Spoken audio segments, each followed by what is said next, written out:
All right, good afternoon, folks. Welcome to today's Cybersecurity for Business Leaders Lunch and Learn. Today, we're going to be talking about the types of phishing and how clients are being targeted. This is kind of going to be a little bit of a generalization as far as the different types of phishing that are out there, and then just some of the things that I'm seeing from our client base, which should pertain to the folks that are on this webinar. Everyone is aware of who I am. Agenda for today, we'll go over the general categories, and then I've broken them up into three sections: traditional phishing, what I'm calling on the rise phishing, the kind of up and comers that we're seeing more and more, and then kind of those niche phishing attacks where you could see them, you could hear about them, but they're, from a percentage standpoint, very small percentage of what we see out there. And then some of the consequences that we're just holistically seeing across the large sample of clients that are affected by these attacks. In this particular webinar, I'm having to record this in advance due to travel. Ideally, I'll have someone here to answer any typed Q&A that you have. But as always, there's going to be an email address at the end, and you can send me emails, and I'll get back to you as soon as I can. Okay, so from a general categories of phishing, I broke them into three groups. Again, I've already explained that the upcoming slides are going to go into more detail and why they're in those groups. But I try to look at it from the things we're seeing all the time that are common. So when you look at this list of spear phishing, whale phishing, email phishing just in general, because there's a lot of different types, and deceptive phishing, a lot of these should pop up as things that you've heard of before, you've taken training on, whether it's through our Cofense system or through any of our competitors, vendor products, things like that. So a lot of them should just be kind of, hey, I've seen these, I've heard about these, I think I know what they are, I think I know how they impact us. But then as you move kind of to the right of the screen, you may not have heard of one or more of these. And I want to give you kind of a little bit of a deeper dive into each of them so that you at least walk away understanding what they are, what to watch for. And then even if you forget the names of them, that's no problem. But if you start to see the same types of behaviors that I'm talking about, you can at least say, oh, this is phishing, or this might be phishing, and just be a little more cognizant of what you're doing in your day-to-day life. All right, so the most common, and these are the traditional phishing that everyone's used to, four here on the screen: spear, whale, deceptive, and smishing, vishing, SMS. So spear phishing is a targeted user or small group, just kind of depends on the definition that you go by. But really, they're honing in on someone or some small group of people. They have a unique purpose in mind, so they're going after the group that's going to help them the most. Pretty common sense, we see this all the time. Whale phishing, although you may not have heard of the term, is anytime they're going after kind of the targeting of senior executives. So anyone in the C-suite, VP title, they're going to be, an attack vector that a lot of folks like to go after. And because they hold positions that are high up in these companies, obviously they yield a lot of power. Their accounts could have a lot of access. Taking over someone like what they're considering a whale or a senior executive may give them access to financial data, personnel data, et cetera. So again, it could be targeted as far as what they want to do as it pertains to your company. And for that reason, they go after whale phishing versus, say, spear phishing. The deceptive is kind of like the whole generic email group, so to speak. But it's, from the deceptive standpoint, includes email spoofing. So on the first screen, I said just email and then deceptive. They're lumped together here into deceptive, because it's all other kinds of just regular email spoofing and phishing attacks where they're trying to lure you into something, right? It's kind of like your generic bucket. And then smishing, vishing, and SMS, different names for basically the same things. It's using your cell phones and the messages that you send to cell phones.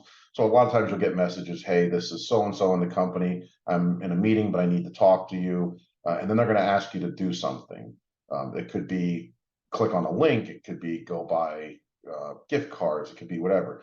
Typically, it's not going to say call me back when you get a chance, because if you call that person back and they say, no, I didn't send that, that's a clear indication that it was phishing, and the would-be attacker is really not going to get anything out of it. So they're typically going to be asking for something, or wanting to make you feel like there's a time constraint, something very sensitive and important is happening, and you must act right then, and likely going to ask you to do something that you wouldn't normally do outside of your comfort zone. But when you see the name of the person it's coming from, you're kind of lured into this feeling of, well, I don't want to let them down, I better go take care of it. So again, these are the ones we see all the time, really not a big deal as far as understanding what they are. However, I will say that despite the fact that we see them all the time, we talk about them all the time, and any of the platforms that Intiva uses or anyone else uses to give you the training to try to thwart these types of attacks, surprisingly, they're effective with something like 90+% of attacks coming from phishing scams. So while you might be looking at the slide and hearing everything I'm saying, look, we've been taught this for 5 years, 10 years, whatever the case may be, I can tell you that it still works in the majority of organizations. So, it might be worth going and talking to your staff one more time, or taking a look at the reports that come out of our CoFence product to see, what percentage of your staff are falling for these types of campaigns that we can send out as a scenario or simulation based, and then extrapolate that across your organization and say, well, if you fell for these easy campaigns that were sent out and 10% of the company fell for it, what would that translate to if these were much larger, more sophisticated attack attempts?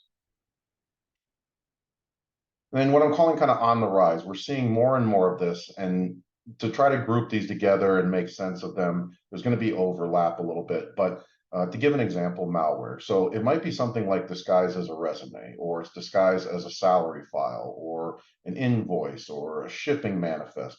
Whatever the case may be, it's normally some type of file where you think there's a reason you should open it, and inside it's going to have malware. You open it, not think anything's happened, or it may not even open, and you might fail and you say, well, nothing happened, but the act of clicking launched that malware. And somewhere in behind the scenes, there's malware going into your system and likely stealing credentials or giving backdoor access to a hacker. We're seeing more and more of the social media type phishing, and this is where you're going to have something like a LinkedIn or a Twitter, I believe they call it X now, Instagram, Facebook, whatever the case may be, but they're going to appear to be the company staff, whether they're reaching out about your account, an offer, an opportunity, whatever the case may be. It's going to look more realistic because you likely do have an account on one of those platforms, and they're going to craft the message in a way that you respond to them. So just be careful again about those, because these platforms do send a lot of spam, if you will, but this is phishing with a malicious intent and not just spam for the purpose of sales and marketing.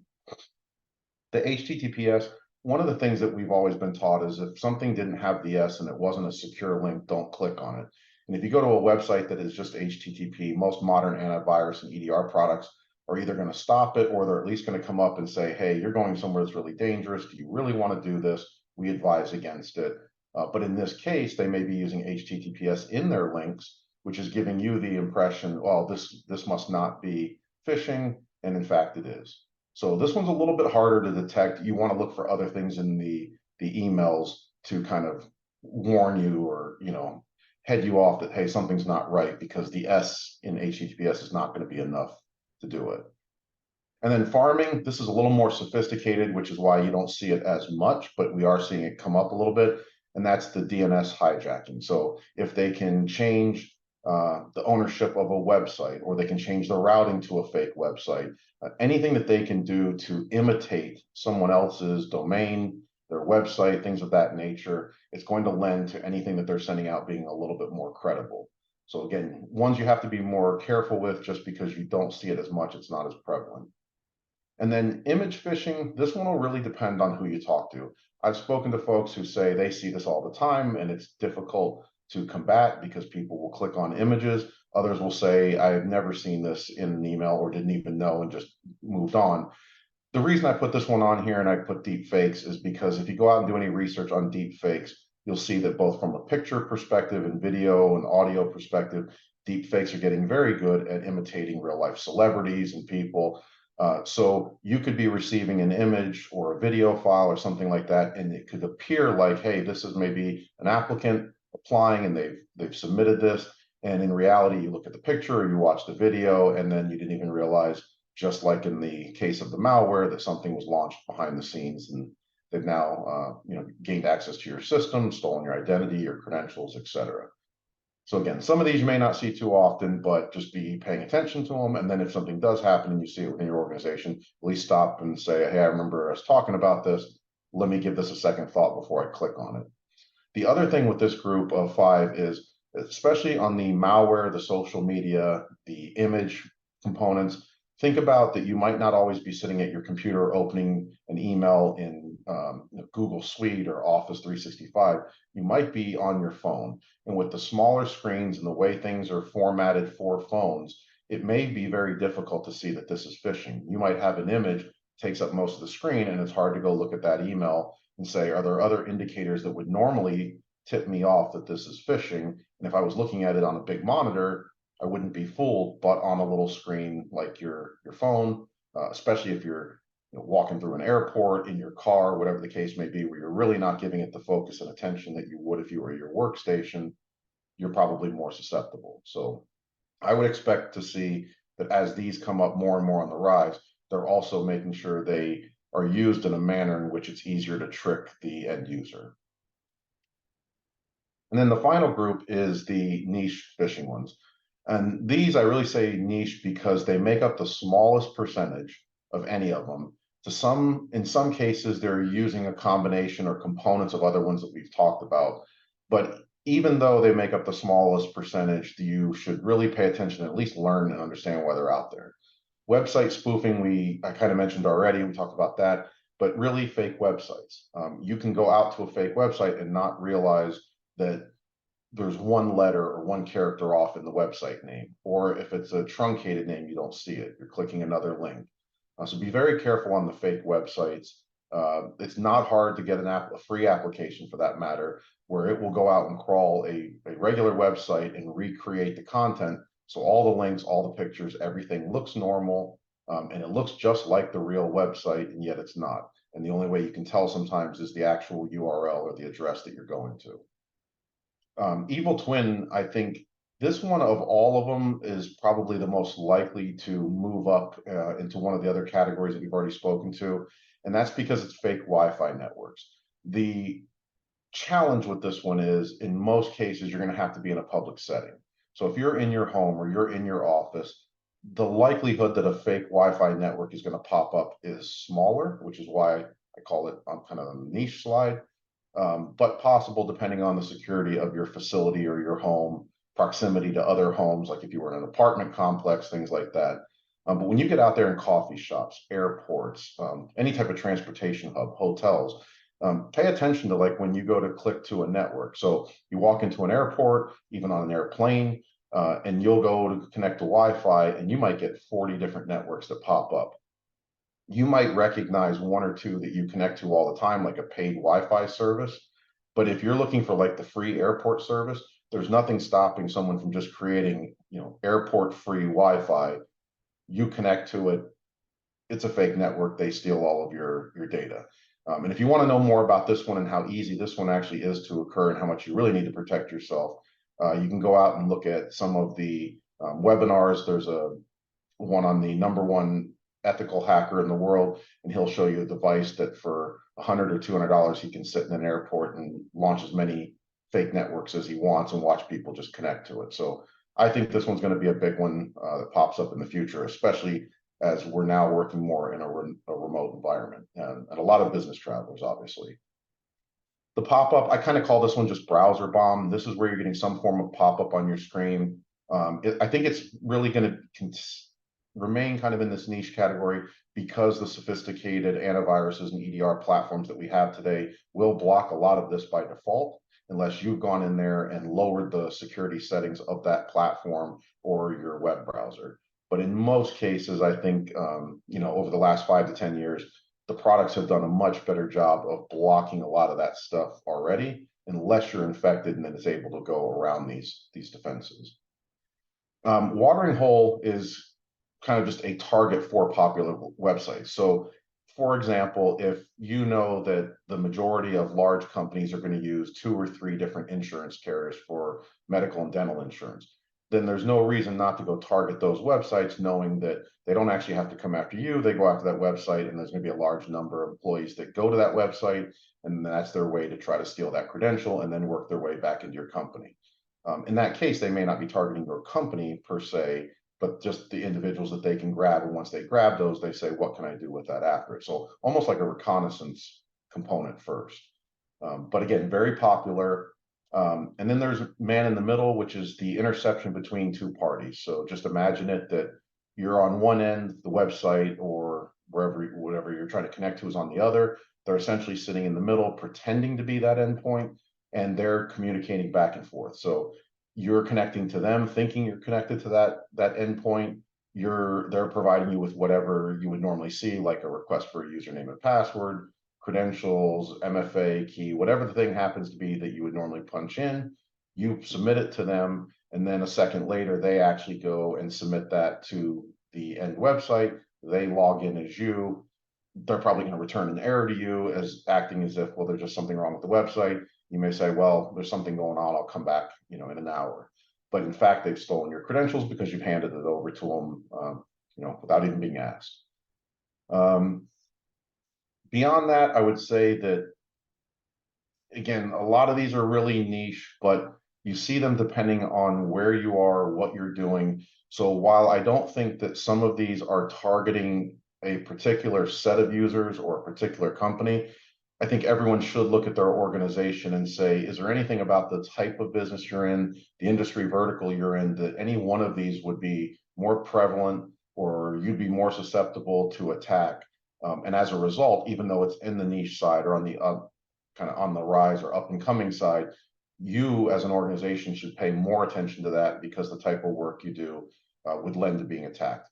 Good example would be things like if you do a lot of shipping and receiving, so you expect to get invoices, you expect to get bill of lading, that kind of thing, and you're expecting all this in PDFs, well, then you're going to be susceptible to that malware category because you're just going to probably click and open almost all attachments if it looks like it's coming from someone you would normally do business with.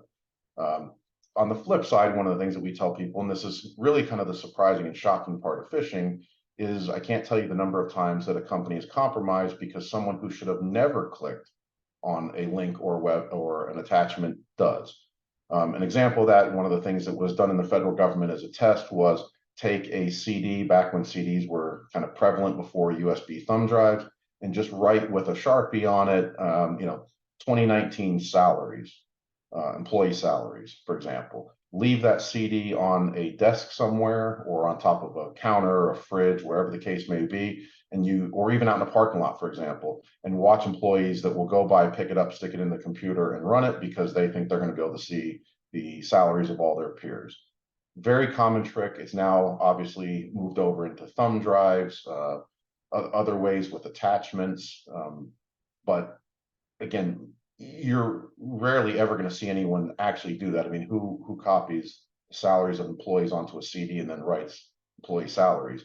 But employees fall for it all the time. One of the organizations I worked at, they posted the federal government's holiday schedule. And then as contractors, folks were opening those emails. Well, there's really no reason to because you're not the federal employee.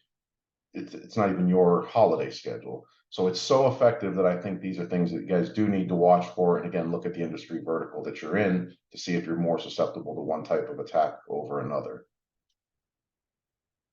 And last but not least, kind of talking about consequences. So these are the 5 consequences that I see come up day in and day out, and really why I think folks need to pay attention to how easy it is to be tricked by folks because of the repercussions and consequences if you're tricked. In most organizations, when I look at kind of the beginning of them implementing a phishing program where you're doing campaigns to try to trick people into clicking, you're doing training of some sort, you're sending out email reminders, maybe you're doing annual security training, it's not uncommon to see a 10 to 20% click rate within your organization. Over time, and I'd say over the course of probably 12 to 18, maybe 24 months, it's highly likely that you can get that down to less than 1%, maybe 1% or 2%. And depending on how you look at it, a 2% click rate over a 10% click rate may seem fantastic, or it may not. So you need to look at your organization. If you're a 10-person company with a 10% click rate, that means the likelihood is 1 out of every 10 people is going to click on something. And you don't know when that'll be, how often that'll be. It's also kind of like the saying out there that, lightning doesn't strike the same place twice, although it does. There's nothing that says if you're attacked or your tricked and you fall victim, that it will only happen once. In fact, unless you've learned something, the likelihood is it's probably going to happen again. So I see a lot of organizations that think it's almost like, well, now we were attacked, it's happened to us. Now, now it's going to go on and happen to someone else. The thing is, you weren't necessarily targeted, so that doesn't mean it's going to, they're going to move on to someone else, because it's a broad mass attempt to get as many people to click as possible. Having said that, it's not uncommon to see tens of thousands and hundreds of thousands of dollars transferred to from one bank account to another.